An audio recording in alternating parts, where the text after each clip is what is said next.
Grief cannot be wrapped up in a tidy bow, right? We don't know what to expect. The only thing that we know for sure is that the best thing you can do at this time is find support. Hello, my name is Stephanie Yates Anyabwile. I'm a licensed marriage and family therapist and a relational wellness and mental health content creator right here on YouTube.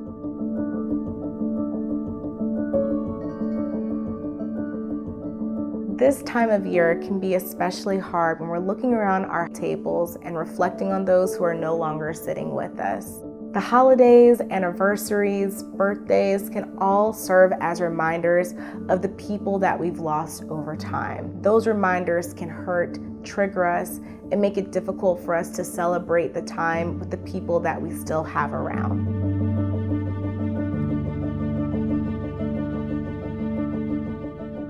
There are many different ways that grief can look. It may not only be the loss of a loved one, it could also be the loss of a pet, moving and losing that familiarity, the loss of a friendship, a breakup, and it could be the loss of a pregnancy.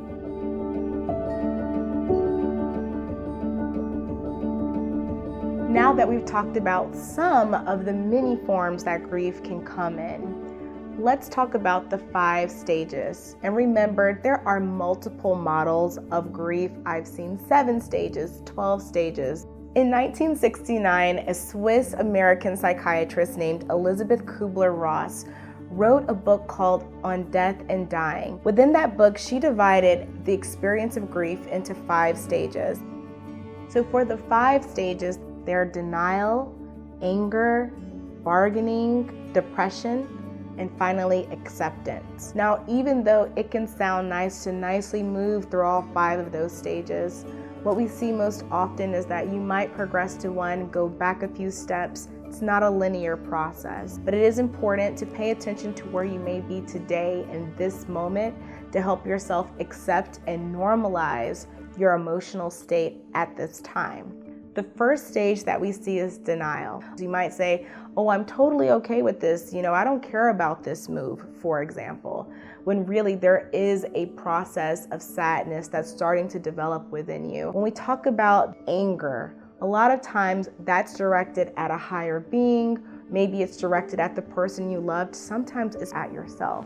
So anger is also a very common step, and we see that coming in and out of the grieving process. Bargaining, especially if you're dealing with illness, this is the one that I see that's most directly related to Elisabeth Kübler-Ross's work, is when you're asking a higher power, the doctors, anyone that you feel like has the opportunity to change this fate. You're asking for some sort of negotiation. For depression, that means that you are dealing with maybe a lack of hope. Maybe you constantly feel sad. Maybe it's difficult to take care of your hygiene, typical things that you would do to make sure that you're doing okay, like eating, showering, coming out of your room, talking to friends. The last stage is acceptance. That is when you're able to reestablish your identity within these new circumstances. If your grandmother passed away, for example, maybe she was the matriarch of the family and she was the one who was responsible for getting everybody together. Maybe you find that you also have a knack for getting the family together.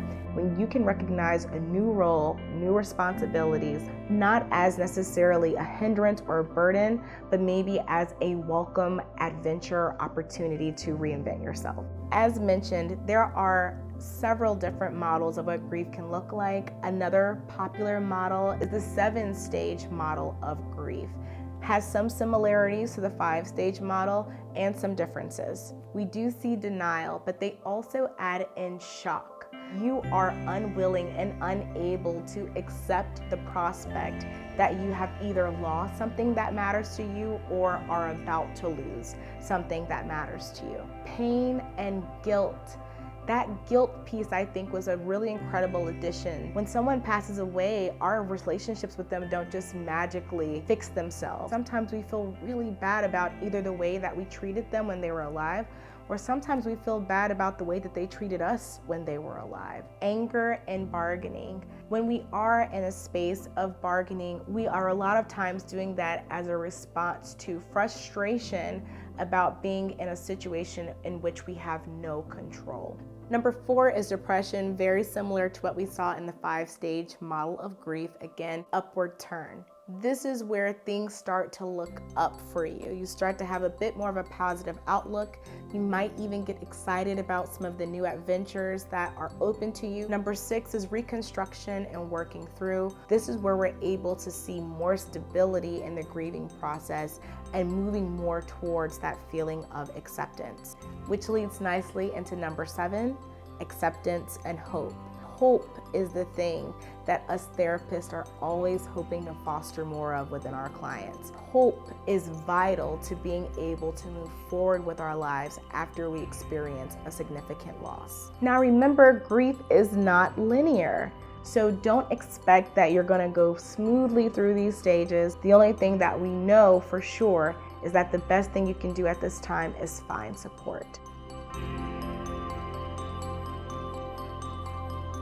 Now that we know how grief works, let's talk about how we can best manage it, especially around the holidays. Communicate with the people around you. There is absolutely no reason for you to be dealing with these feelings on your own with no support. The people around you will more than likely understand, and if you're not comfortable sharing it with your immediate circle of friends or family, definitely seek out maybe even temporary counsel through a therapist to work through the holidays. Make a plan, the best you can. If you can't fully anticipate how the grief is going to affect you, maybe confide in someone or just write down what you'll do to honor the person that you're missing. I find the best way to navigate grief is to feel like that person is there with you, or at least their legacy or traditions. Remember that grief is a very unique experience, and even if your family has lost the same person or is mourning the same situation, everyone's responses may differ from yours. Maybe you want to talk about it, but if you have a sibling who needs that distraction and can't be reminded, respect that. It's very easy for family members to turn on one another when they're facing grief. We can identify what each other is needing and provide each other with the respect for how we're all processing this loss. Know your own warning signs. When we pay close attention to our bodies and how we communicate, we normally can recognize the signs. Maybe you recognize that you're getting really short with people when they ask you questions. Pay attention to yourself. It's very tempting to distract ourselves from what we're feeling, but what ends up happening most of the time is that we feel alienated and isolated because we don't think anyone cares about us. But a lot of times people just don't know what's going on. So by first paying attention to yourself, you give the people around you an opportunity to support you the way that you're needing to be supported in that moment. If you recognize that you are reaching your limit, it's okay to take a break. It's okay to say, I think I'm at my max capacity. I'm gonna step outside for a second, or even say, hey, does anyone need anything? I'm running to the store. There are a lot of ways to get a break. Figure out the best method for you. And maybe if that break is just being able to talk about it with someone you trust instead of the group at large, ask them if you could get a moment of their time because you're having a hard time with today. And remember, even though it can feel easier to pretend as though you're not having these moments, those are all valid ways of experiencing grief. There's no right way to mourn. So let's do a little summary of what we talked about today. Some of the things that we need to pay close attention to with grief is where we are in our process. Today we might be in a bargaining stage. Tomorrow we might be feeling depressed. 5 minutes later we might be angry. And that's okay. These are expected experiences when we are mourning a loss. There is no timeline that you have to subscribe to. If it's been 6 months, 1 year, 10 years, it's okay that you're still processing this change. Grief can be an everlasting process, but that doesn't have to mean that it is your forever. All you have to do is work on how you process and continue focusing on the best way to take care of yourself when those waves of grief hit you. Some quick tips to remember as you are navigating grief, especially around the holidays, is to make sure that you are communicating to the people you love and trust about your feelings, taking those opportunities to honor the loved one that you've lost, or at least allow yourself an opportunity to unpack any emotions you have regarding that person, positive or negative. And when none of those things work, don't be afraid to take a break, get some time on your own, and come back when you're ready. If you feel at a loss in your journey with processing grief, seek out professional help, and we will have resources provided for you in the description box below. If you're dealing with suicidality, call 988. There's also a depression hotline that we'll have linked for you below. Please like this video if you found it helpful, and be sure to subscribe for more videos like this. Thanks for watching.